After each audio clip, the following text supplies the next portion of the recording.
प्रधानमंत्री नरेंद्र मोदी अब भी गृह मंत्री अमित शाह के साथ एक बैठक कर रहे हैं और इस बैठक में भारत के राष्ट्रीय सुरक्षा सलाहकार अजित डोवाल भी मौजूद हैं। इससे पहले प्रधानमंत्री नरेंद्र मोदी ने आज शाम को सीसीएस बैठक की अध्यक्षता की, जिसे कैबिनेट कमेटी ऑन सिक्योरिटी भी कहते हैं। राष्ट्रीय सुरक्षा के मामलों में सीसीएस की बैठक को बहुत महत्वपूर्ण माना जाता है और इससे पहले सीसीएस की आखिरी बैठक ऑपरेशन सिंदूर के बाद 14 मई को हुई थी।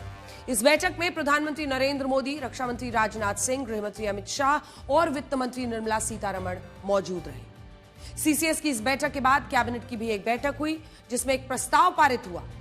इस प्रस्ताव की 5 बड़ी बातें आपको बताते हैं। सबसे पहली और बड़ी बात इसमें यह लिखी है कि मोदी कैबिनेट लाल किले के पास हुए कार धमाके को आतंकवादी हमला मानती है, क्योंकि बीते दिन तक आपने देखा होगा इसको आतंकी हमला बोलने से पहले जांच की बात की जा रही थी। कहा जा रहा था हर एंगल से इसकी जांच होगी।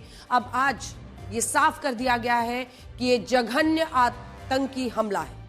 तो अब ये पूरी तरह स्पष्ट हो गया है कि एक आतंकवादी हमला है और आप अच्छी तरह जानते होंगे कि ऑपरेशन सिंदूर के बाद सरकार ने यह तय किया कि अब किसी भी आतंकी हमले को भारत के खिलाफ युद्ध की कार्रवाई यानी एक्ट ऑफ वॉर माना जाएगा और उसका जवाब भी उसी स्तर पर दिया जाएगा। तो बड़ी खबर यही है कि सरकार ने लाल किले के पास हुए कार धमाके को आतंकवादी हमला यानी एक्ट ऑफ टेरर माना है। मोदी कैबिनेट ने अपने औपचारिक प्रस्ताव में कहा है कि इस आतंकवादी हमले को राष्ट्र विरोधी ताकतों ने अंजाम दिया है। दूसरा, सरकार ने इस आतंकवादी हमले की निंदा करते हुए यह दोहराया कि भारत आतंकवाद के प्रति जीरो टॉलरेंस की नीति पर अडिग है, चाहे उसका रूप या स्रोत कोई भी हो। तो मोदी सरकार ने इस हमले को लेकर अपनी मंशा स्पष्ट कर दी है और अब तय है कि इस आतंकवादी हमले पर भारत की कड़ी प्रतिक्रिया दिख सकती है। तीसरा, इसी प्रस्ताव में सरकार ने उन देशों का आभार जताया है जिन्होंने इस हमले के बाद भारत को अपना समर्थन दिया था। चौथा, सरकार ने निर्देश दिया है कि इस आतंकवादी हमले की जांच को पूरी गंभीरता और पेशेवर अंदाज में आगे बढ़ाया जाए, ताकि हमले के साजिशकर्ताओं, हमले के सहयोगियों और हमले के प्रायोजकों को जल्द से जल्द कानून के दायरे में लाया जा सके। और आखिरी बात इसमें यह लिखी है कि भारत सरकार हर नागरिक की सुरक्षा और राष्ट्रीय हितों की रक्षा के लिए पूरी तरह प्रतिबद्ध है। कैबिनेट में इस प्रस्ताव को पारित करने से पहले प्रधानमंत्री नरेंद्र मोदी भूटान की यात्रा से लौटने के बाद एलएनजेपी हॉस्पिटल पहुंचे, जहां उन्होंने हमले में घायल कई लोगों से मुलाकात की। इस मुलाकात के बाद उनका एक्स पर यह पोस्ट काफी मायने रखता है। आप यहां पढ़ सकते हैं, प्रधानमंत्री नरेंद्र मोदी ने साफ साफ लिखा इस पोस्ट में कि इस हमले के पीछे जो भी साजिश करता है उन्हें बख्शा नहीं जाएगा। मैं आपको बता रही हूं जो प्रधानमंत्री ने आज लिखा है उसके मायने आखिर क्या है। जब वो साजिशकर्ताओं की बात करते हैं तो जाहिर तौर पर ये सिर्फ इस ऑपरेशन को अंजाम देने वाले, जैसे डॉक्टर उमर मोहम्मद, डॉक्टर मुजम्मिल, ये जो जितने डॉक्टर आदिल, ये जितने डॉक्टर्स हैं ना, शाहीन, डॉक्टर शाहीन, इनकी बात नहीं हो रही है जिन्होंने कॉन्स्पिरेसी रची, यानी जो मास्टरमाइंड था। दिल्ली में हुए बम विस्फोट में घायल हुए लोगों से मिलने एलएनजेपी अस्पताल गया। सभी के जल्द स्वस्थ होने की प्रार्थना करता हूं। साजिश रचने वालों को न्याय के कटघरे में लाया जाएगा।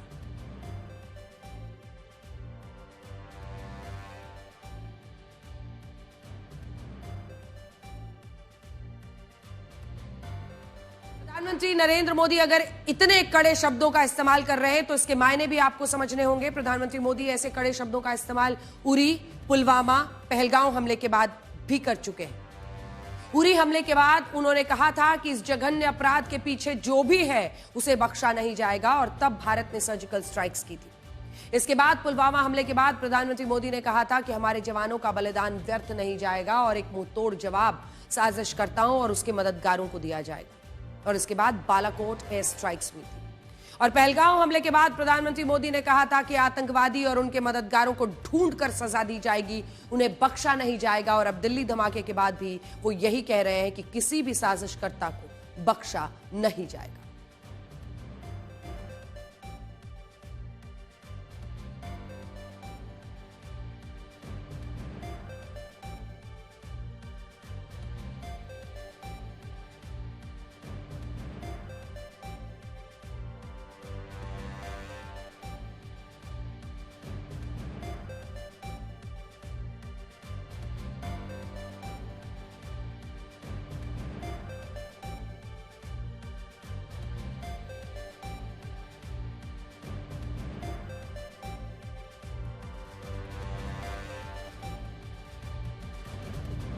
इस सब के बीच एक बड़ी जानकारी ये आ रही है कि 10 नवंबर को लाल किले के पास जो धमाका हुआ वो धमाका डॉक्टर उमर मोहम्मद ने गिरफ्तारी के डर से आनन फानन में किया था।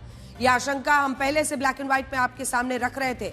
हमारे सूत्रों का कहना है कि आरोपियों की असली योजना ये थी कि वो अगले महीने 6 दिसंबर को दिल्ली में हमला करने वाले थे और 6 दिसंबर की तारीख इसलिए चुनी गई थी क्योंकि इसी दिन साल 1992 में अयोध्या में बाबरी मस्जिद का विध्वंस हुआ था। तो ये एक बहुत बड़ी जानकारी सामने आ रही है जिससे ये मामला अयोध्या के राम मंदिर से भी जुड़ता हुआ दिख रहा है और अब कहानी पूरी पलटती हुई दिख रही है। अब जांच एजेंसियों को शक है कि जो डॉक्टर जैश ए मोहम्मद के इस टेरर मॉड्यूल में शामिल थे उन्हें अयोध्या के राम मंदिर के नाम पर भड़काया गया था और ये सभी डॉक्टर्स 6 दिसंबर को देश में बड़े हमले की योजना बना रहे थे और इसीलिए इतनी तादाद में ये तमाम एक्सप्लोसिव्स इकट्ठा किए जा रहे थे। अगर 2900 किलो का विस्फोटक बरामद किया गया है फरीदाबाद से तो कोशिश यही थी ये सारे डॉक्टर्स का जो आप नेटवर्क देख रहे हैं ना, टेरर टीम डॉक्टर्स की, इनका प्लान यही था जिंदगी बचाने का नहीं, जिंदगी लेने का, और वो भी धमाकों के जरिए। सबसे बड़ी बात यह है कि इन डॉक्टर्स ने लाल किले के पास हमले के लिए जनवरी से ही रेकी करना शुरू कर दिया था। जनवरी का महीना, पहुंचते हैं नवंबर तक। जांच एजेंसियों को ऐसे सबूत मिले हैं जिनमें डॉक्टर मुजम्मिल गनई और डॉक्टर उमर मोहम्मद को जनवरी महीने में लाल किले के आसपास रेकी करते हुए देखा गया था। ये वही डॉक्टर मुजम्मिल है जिसको 2900 किलो एक्सप्लोसिव्स के साथ अरेस्ट किया गया है और इस दौरान यही दोनों डॉक्टर्स, डॉक्टर उमर मोहम्मद कौन है, वही जो कार में विस्फोटक लेके गया और फिर कार ब्लो अप होती है, इतने लोगों की मौत होती है, आत्मघाती हमलावर उसे माना जा रहा है। अब देखिए ये दोनों बार बार रेकी कर रहे थे। जनवरी के महीने से ही प्रमाण मिल रहा है कि ये लोग लाल किले की रेकी कर रहे थे और इस दौरान यही दोनों डॉक्टर्स पाकिस्तान के सबसे पसंदीदा देश तुर्की भी गए थे, जिससे इस साजिश के तार अब काफी फैलते हुए दिख रहे हैं। जांच एजेंसियों का भी यह कहना है कि पुलवामा के रहने वाले इन दोनों डॉक्टर्स के पास एक नहीं बल्कि 2 गाड़ियां थी, दो गाड़ियां। इनमें i-20 गाड़ी से धमाका हुआ था जबकि लाल रंग की फोर्ड इको स्पोर्ट गाड़ी दिख रहा है ये आपको, ये भी बड़े धमाके की योजना बनाई गई थी। दोनों गाड़ियों और 2 गाड़ियों से बड़े धमाकों का पूरा प्लान तैयार था और इस गाड़ी को भी डॉक्टर उमर मोहम्मद के नाम पर खरीदा गया था, दोनों गाड़ियां। और इस गाड़ी को भी डॉक्टर मोहम्मद, देखिए अब इस गाड़ी को भी पुलिस ने फरीदाबाद के एक गांव से जब्त कर लिया है, लेकिन दोनों ही गाड़ियां, ओनर कौन, मालिक किसके नाम पर, डॉक्टर उमर मोहम्मद, जो कि एक गाड़ी में धमाके के साथ चिथड़े उड़ गए जिसके, देखिए।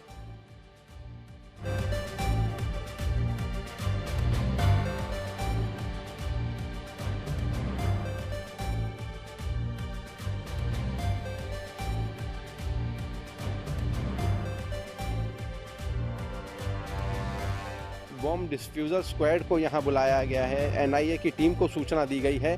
एनआईए की टीम रास्ते में है, जैसा कि यहाँ जो अधिकारी बता रहे हैं। आशंका है पुलिस को ये आशंका है कि कहीं i-20 कार की तरह ही इस कार में भी कोई विस्फोटक ना हो। आप चलिए सर, चलिए आप प्लीज रिक्वेस्ट।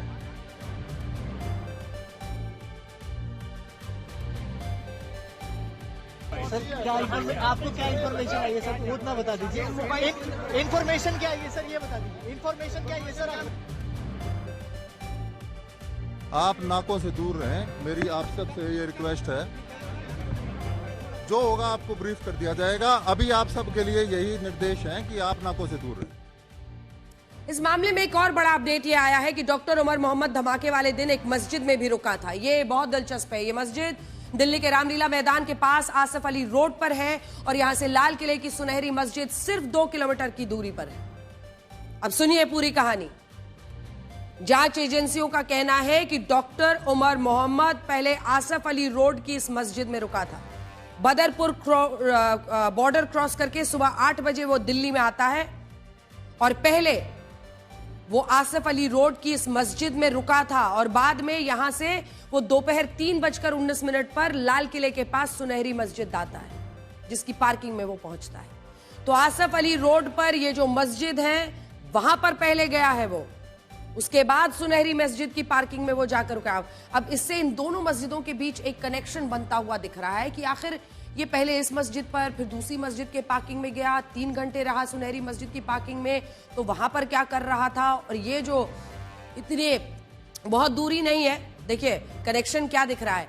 बड़ा सवाल है कि धमाके से पहले डॉक्टर उमर मोहम्मद जो धमाके में उड़ा है कार ब्लास्ट के साथ, वो आसिफ अली रोड की फैज इलाही मस्जिद में किसी से मिलने गया था, या वो वहां धमाके से पहले, कई लोग कह रहे हैं, नमाज पढ़ने गया था। ये बताया जा रहा है कि कुल 2:30 बजे 10 तारीख को, जिस दिन वो ब्लास्ट करता है, पहले वो इसी फैज इलाही मस्जिद में आता है। कुल 10 से 15 मिनट का समय वो यहाँ बिताता है और उसके बाद वो गाड़ी घुमा के सुनहरी बाग मस्जिद की जो पार्किंग लॉट है, जो T5 पार्किंग लॉट है, वहीं पे पहुंच जाता है। सर, आपसे एक चीज़ जानना चाहेंगे समझने के लिए कि अगर कोई आदमी यहाँ पे आता है, 10-15 मिनट का समय बिताता है, तो क्या नमाज अदा करने के लिए समय काफ़ी होता है? 10 मिनट ज़्यादा है, 10 मिनट। वैसे अगर कोई अदा करना चाहे नमाज तो कर सकता, 24 घंटे। और 10 मिनट में काफ़ी है? बहुत है 10 मिनट।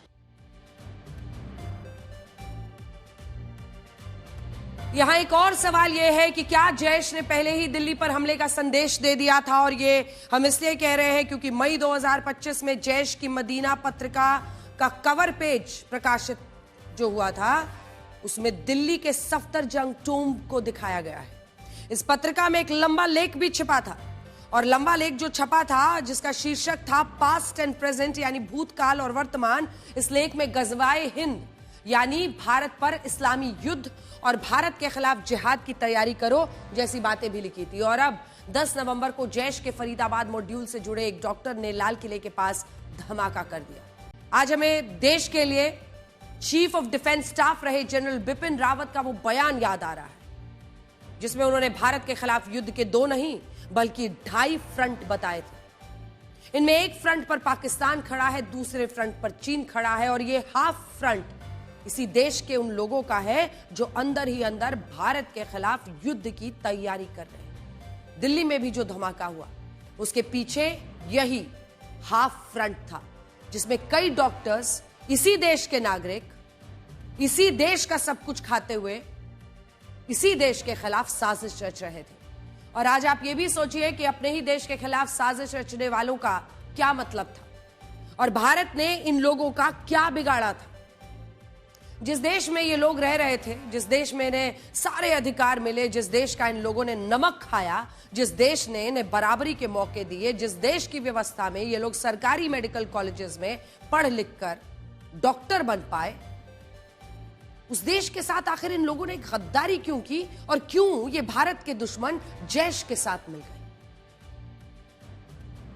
ये सारे चेहरे डॉक्टर्स के देखिए। इस देश ने उनको तमाम अधिकार दिए, इस देश में पलकर, बढ़कर, पढ़कर डॉक्टर बने। आज हमने पूरी रिसर्च की ताकि हम आपको यह बता सकें कि इस देश ने इन लोगों के लिए क्या क्या किया, और बदले में इन लोगों ने हमारे देश को क्या किया। अब तक जिन 6 बड़े डॉक्टर्स को जांच एजेंसियों ने गिरफ्तार किया है ना, उन सभी ने पता है कहां पढ़ाई की?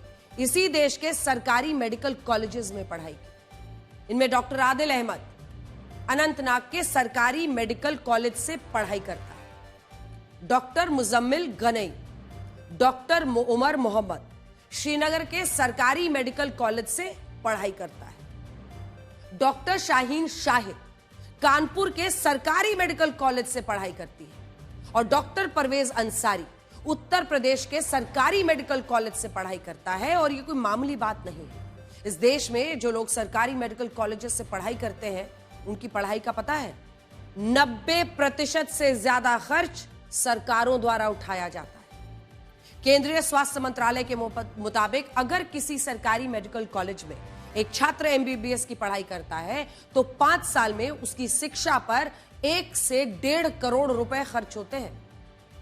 लेकिन सरकार इन छात्रों से सिर्फ 3 से 7 लाख रुपए की फीस ही लेती है, और बाकी का पैसा सरकार अपनी तरफ से इन छात्रों को डॉक्टर बनाने पर खर्च करती है। इसका मतलब समझे?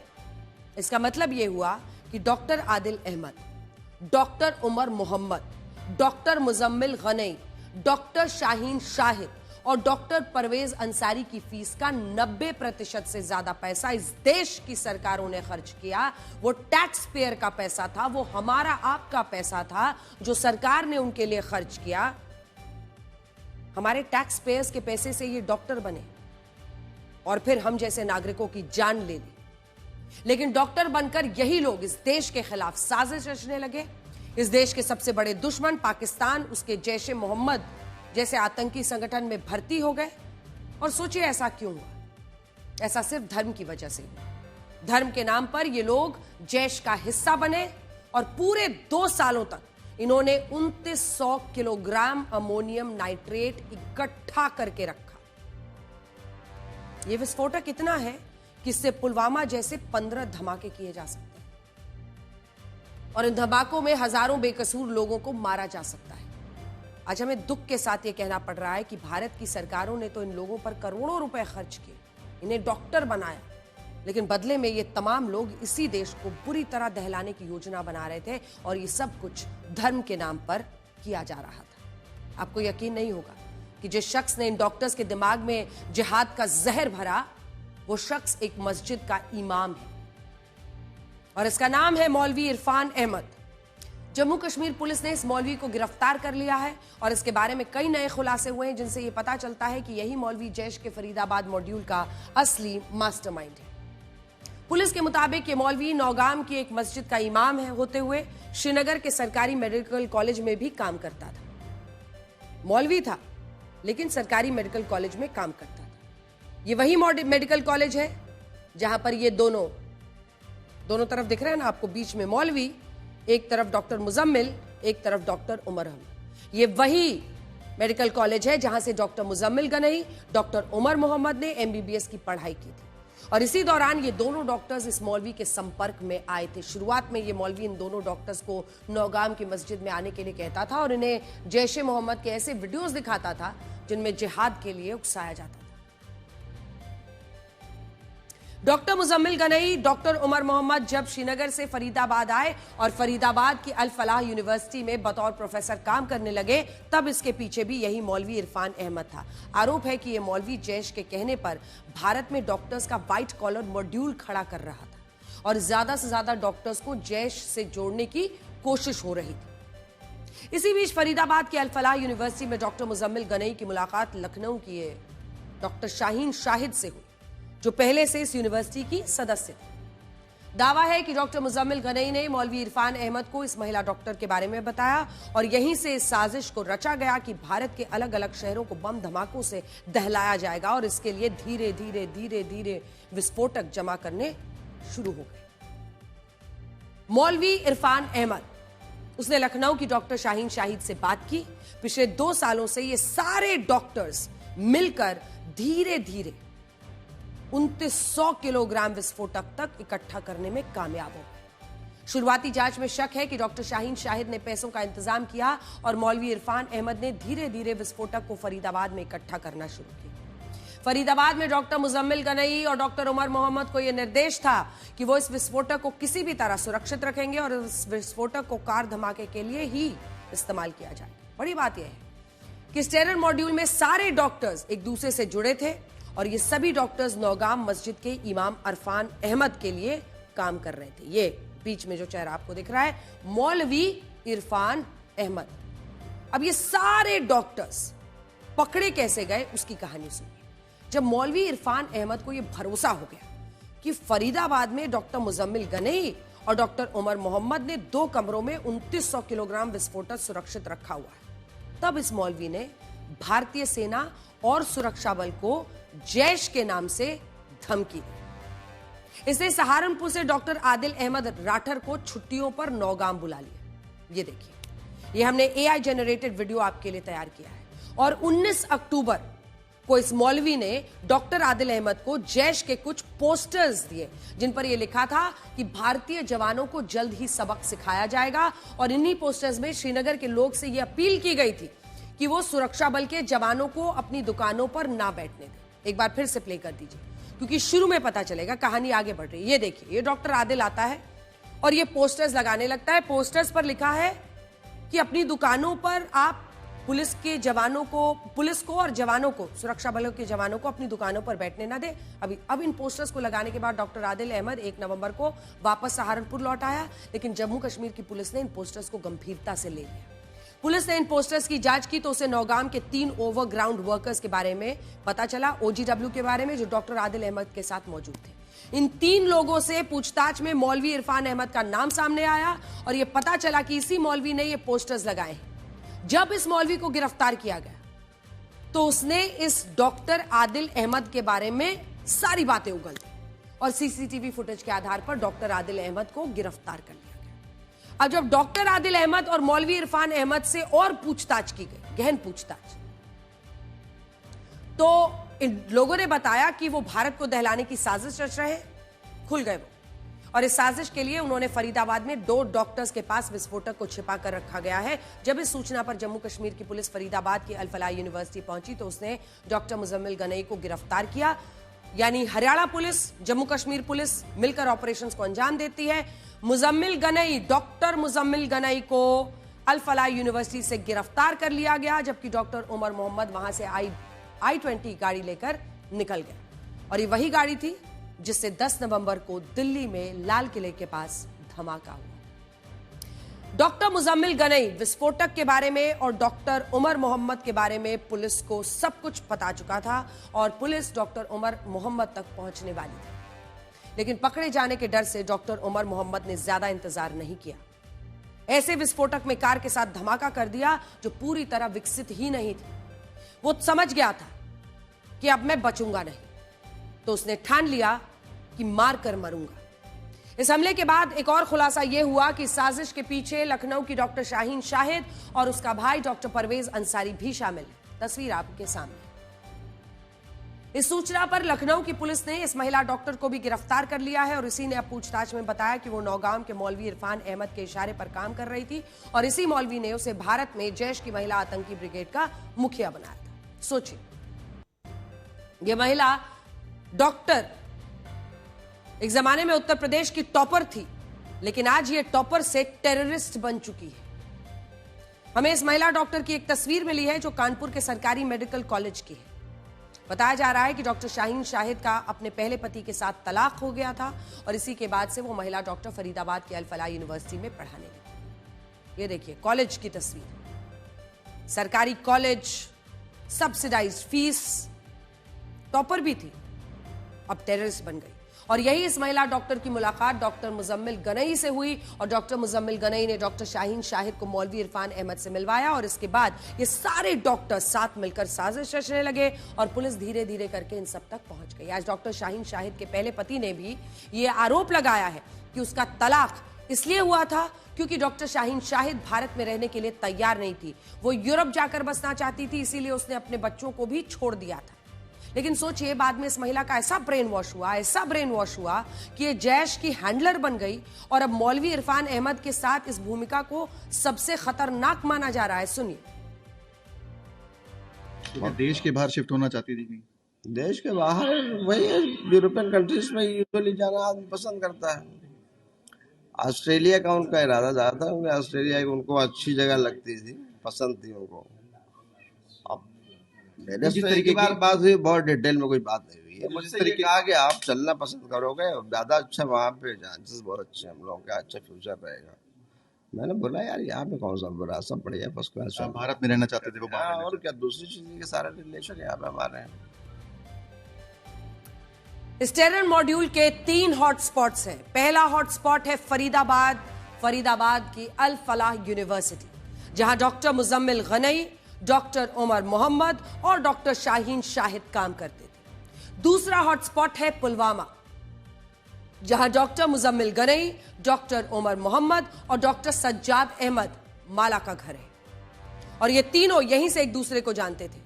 और इस टेरर मॉड्यूल के मास्टरमाइंड मौलवी इरफान अहमद ने इन तीनों का ब्रेन वॉश किया था। तीसरा हॉटस्पॉट लखनऊ, जहां से डॉक्टर शाहीन शाहिद और उसका भाई डॉक्टर परवेज अंसारी, भाई भी डॉक्टर है, डॉक्टर परवेज अंसारी, इस साजिश को अंजाम दे गए।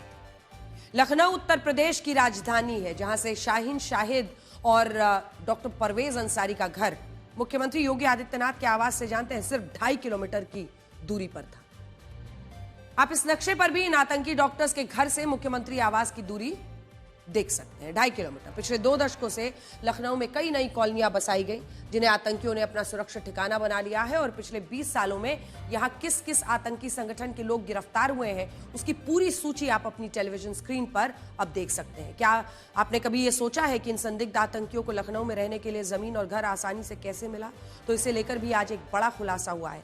यह पता चला है कि डॉक्टर शाहीन शाहिद का भाई डॉक्टर परवेज अंसारी आजमगढ़ का रहने वाला था, लेकिन जब वो लखनऊ आया तो लखनऊ शहर के सबसे बड़े मदरसे के एक मौलवी ने उसकी मदद की। इस मदरसे को लखनऊ में नदवा कहा जाता है, जहां दूसरे देशों से भी कई लोग पढ़ने के लिए आते रहते हैं। आरोप है कि इसी मदरसे का एक मौलवी डॉक्टर परवेज अंसारी के साथ लखनऊ जिले के मुतिकपुर आया और वहां एक व्यक्ति से यह कहा कि वो डॉक्टर परवेज अंसारी की गारंटी लेने को तैयार है और इस डॉक्टर को रहने के लिए यहां जमीन दिलाई जाए।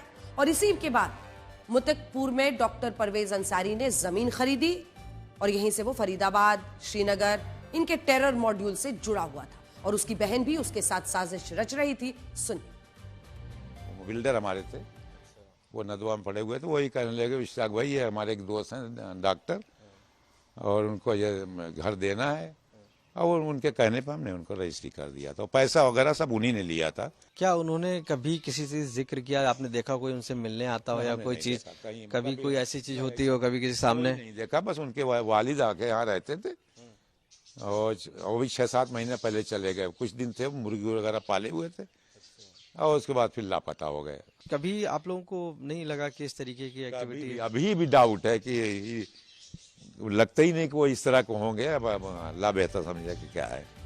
अब आपको ये बताते हैं कि इस टेरर मॉड्यूल का टेलीग्राम कनेक्शन क्या है और हम चाहते हैं कि इस जानकारी को हमारे देश के सभी माता पिता जरूर सुने और ये देखें कि उनका बेटा या उनकी बेटी अगर टेलीग्राम ऐप का इस्तेमाल कर रहे हैं तो वो इस ऐप पर किस तरह के चैनल्स को फॉलो करते हैं। ये बात हम इसलिए कह रहे हैं क्योंकि इस मामले में इन सभी डॉक्टर्स का ब्रेन वॉश करने के लिए टेलीग्राम ऐप का पुरजोर इस्तेमाल हुआ था।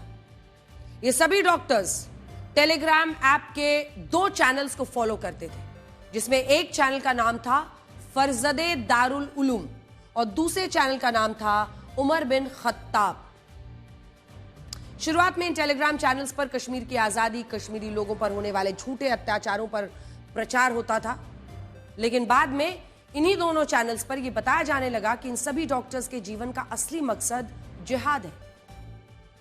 भारत इनका दुश्मन है और इन डॉक्टर्स को मतलब किस तरह से कट्टर सोच इनकी बढ़ाई गई, ऐसा व्हाइट कॉलर टेरर इकोसिस्टम बनाने के लिए एक पूरी कोशिश इन चैनल्स के जरिए की गई, जिससे इन पर किसी को शक ना हो और जैश इनकी मदद से भारत को दहला सके। इन्हीं टेलीग्राम चैनल्स पर इन डॉक्टर्स को जैश के ये जिहादी वीडियो दिखाए जाते थे।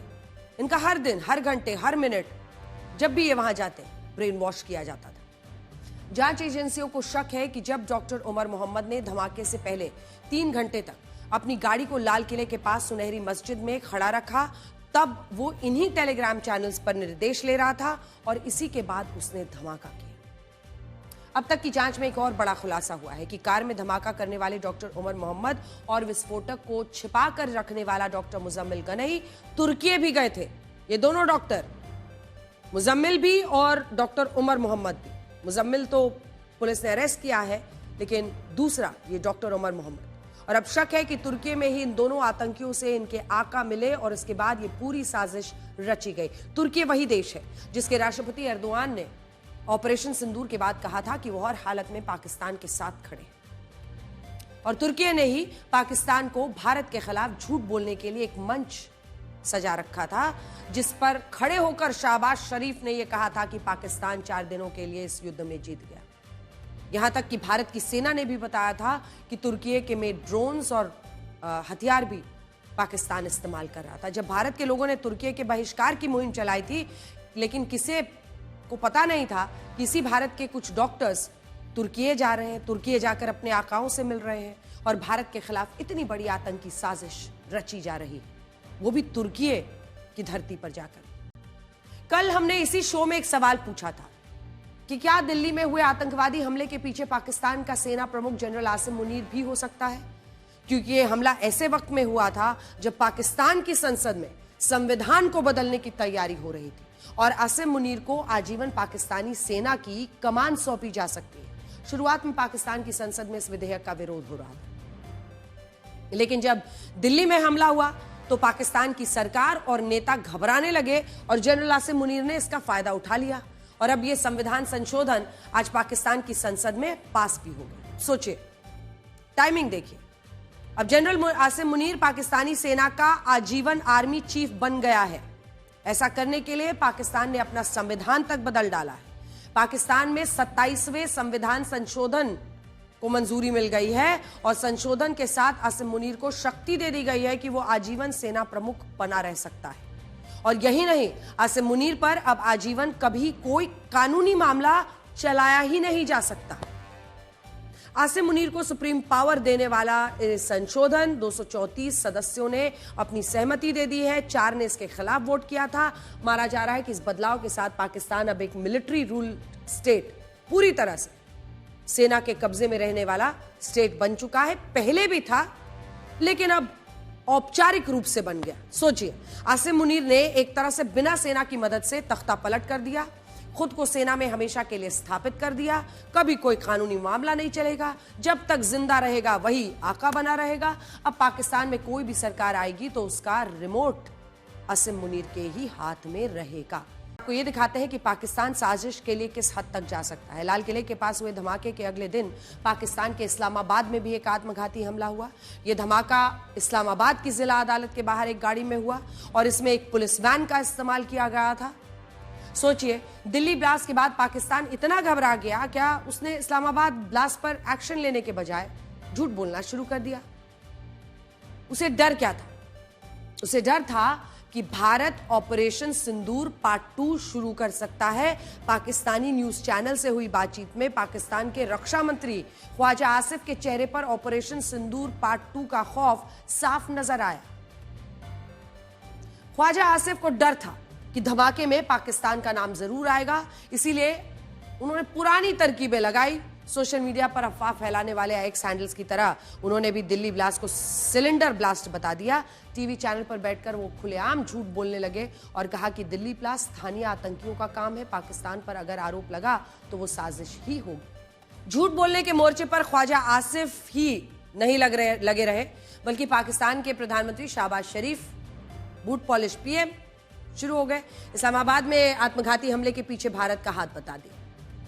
उनका कहना है कि इस्लामाबाद धमाके में फितना अल ख्वारिज और फितना अल हिंदुस्तान नाम के संगठन है और ये संगठन भारत की मदद से अफगानिस्तान से ऑपरेट हो रहे हैं।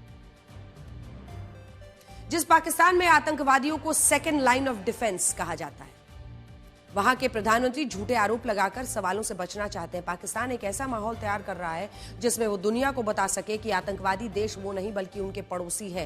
लेकिन आज अगर जैश ए मोहम्मद का पूरा मॉड्यूल दिल्ली में एक ब्लास्ट कराता है तो सबको पता है जैश ए मोहम्मद का हेडक्वार्टर कहां है और जैश ए मोहम्मद के ही आतंकियों के जो आला है उसके परिवार के लोगों की जब बुरी तरीके से मौत हुई, उसके बाद ये झुंझलाहट जिसकी वजह से आज जैश ए मोहम्मद जो पाकिस्तान में है वो अपने हैंडलर्स के जरिए भारत में क्या करा रहा है, इसका सच दुनिया देख रही है। सच ये है कि पाकिस्तान के प्रधानमंत्री, रक्षा मंत्री दोनों को पता नहीं है कि आत्मघाती हमले पर पाकिस्तानी जनता को बताना क्या है। शहबाज शरीफ भारत पर आरोप लगा रहे हैं, ख्वाजा आसिफ अफगानिस्तान पर। इस्लामाबाद धमाके की जिम्मेदारी तहरीके तालिबान पाकिस्तान ने ले ली है और ख्वाजा आसिफ को यह खबर पाकिस्तानी पत्रकारों से मिली थी। एक तो वो इन सारे नेताओं का, बूट पॉलिश नेताओं का आका आसिम मुनीर, दूसरा ये शहबाज शरीफ, वो भारत की तरफ इशारा कर रहे हैं। रक्षा मंत्री को देखिए, तहरीके तालिबान का नाम सुनने के बाद वो भी पत्रकार बताते हैं तो कह रहे हैं तो बिल्कुल सही है और ये तो जो आका बैठे अफगानिस्तान में वही टीटीपी चला रहे हैं। अब इनको आपस में ही नहीं पता है कि दोष किस पर देना है। धमाकों में टीटीपी का नाम सामने आने के बाद पाकिस्तान बौखला गया। उसने अफगानिस्तान के खिलाफ बड़ा युद्ध छेड़ने की धमकी दी है। ख्वाजा आसिफ ने पाकिस्तानी टीवी चैनल से कहा कि इस्लामाबाद में हुए कार बम धमाके का जवाब वो बड़े हमलों से देंगे। आतंकवाद पर पाकिस्तान का पाखंड बार बार सामने आता है। फिर सामने आया, आतंकी सरगना हाफिज सईद का संगठन लश्कर तैयबा भारत में मासूमों का कत्ल करता है। उसका पॉलिटिकल विंग पाकिस्तान में समाज सेवा के वीडियोज बना रहा है। इस्लामाबाद कार बम धमाके के बाद लश्कर का राजनीतिक धड़ा है आजकल। पाकिस्तान मरकजी मुस्लिम लीग उसे राहत बचाव का ड्रामा किया। लश्कर के इस मुखौटा संगठन ने राहत बचाव कर्मियों के कपड़े पहनकर लोगों को खाना पीना भी बांटा है। सबसे अनोखी बात तो यह है कि लश्कर जैसा आतंकी संगठन जिसके हाथ हजारों मासूमों की खून से सने हुए हैं, उससे जुड़े ये लोग आतंकवाद की निंदा कर रहे थे। ये पाकिस्तान में ही हो सकता है। जिस तरह की डायलॉग बाजी इन लोगों ने की थी, यकीन मानिए हमें भेड़ की खाल में भेड़िया वाली कहानी याद आ गई। वो तस्वीरें जो आसिम मुनीर और शहबाज शरीफ को चैन से सोने नहीं देती। जिस वक्त मोदी सरकार ने दिल्ली धमाके को आतंकवादी हमला माना है, तब भारत और पाकिस्तान की सीमा से लगे रेगिस्तानी इलाके में भारत की सेनाओं ने ऑपरेशन त्रिशूल के तहत मरु ज्वाला युद्धाभ्यास में अपनी ताकत दिखाई है। जैसलमेर में हुए इस अभ्यास में भारतीय जवानों ने आतंकवादियों के ठिकानों और दुश्मन की अग्रिम चौकियों पर हमले का अभ्यास किया। देखिए, दिल्ली ब्लास्ट के बाद जिस वक्त देश हाई अलर्ट पर है, उस वक्त पाकिस्तान सीमा पठार के रेगिस्तान में ऑपरेशन त्रिशूल के तहत मरु ज्वाला युद्धाभ्यास किया गया।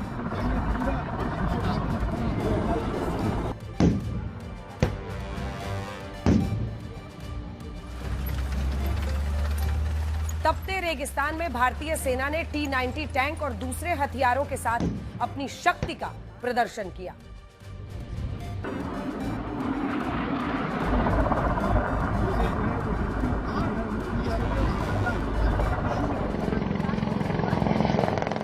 ये ऑपरेशन त्रिशूल का अंतिम चरण था, जिसमें थल सेना, नौसेना और वायुसेना को वास्तविक युद्ध क्षेत्र परिस्थितियों में संयुक्त युद्ध अभियानों का परीक्षण करने के लिए एक साथ लाया गया।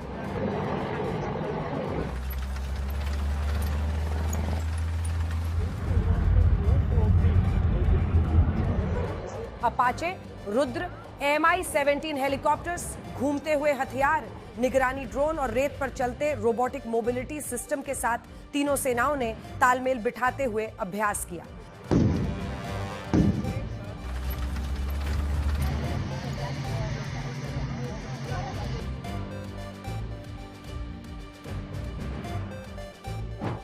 पैराट्रूपर्स को वायुसेना के C-295 सुपर हरक्यूलिस और AN-32 विमानों द्वारा युद्ध क्षेत्र में उतारा गया। इस युद्धाभ्यास में सेनाओं ने हर परिस्थिति और खतरे का सामना करने और तालमेल और सटीकता के साथ दुश्मन को मुंहतोड़ जवाब देने की क्षमताओं का प्रदर्शन किया।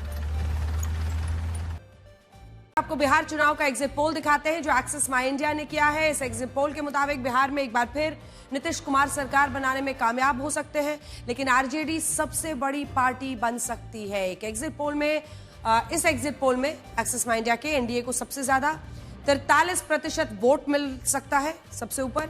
और फिर देखिए महागठबंधन को 41% वोट प्रतिशत मिलने का, जनसुराज को 4%, असदुद्दीन जनसुराज यानी प्रशांत किशोर की पार्टी, AIMIM यानी ओवैसी की पार्टी को 1% और अन्य को 11%। अगर पार्टियों की बात करें तो बीजेपी और जेडीयू को लगभग 18% वोट मिल सकते हैं, जबकि आरजेडी को सबसे ज्यादा 24% और कांग्रेस को 10% वोट मिलने का अनुमान है। प्रशांत किशोर की पार्टी जनसुराज को 4%, ओवैसी की पार्टी को 1%। इस एग्जिट पोल के मुताबिक एनडीए को 121 से 141 तक सीटें मिलने की संभावना है और एनडीए पूर्ण बहुमत के लिए जरूरी 122 सीटों पर पहुंच सकता है, जबकि महागठबंधन 98 से 118 सीटें मिल सकती हैं। यानी जेडीयू और बीजेपी सरकार बचाने में कामयाब हो सकते हैं। इससे बीजेपी को 50 से 56, जेडीयू 56 से 62, जबकि महागठबंधन में आरजेडी सबसे बड़ी पार्टी 67 से लेकर 76 सीटें मिल सकती हैं।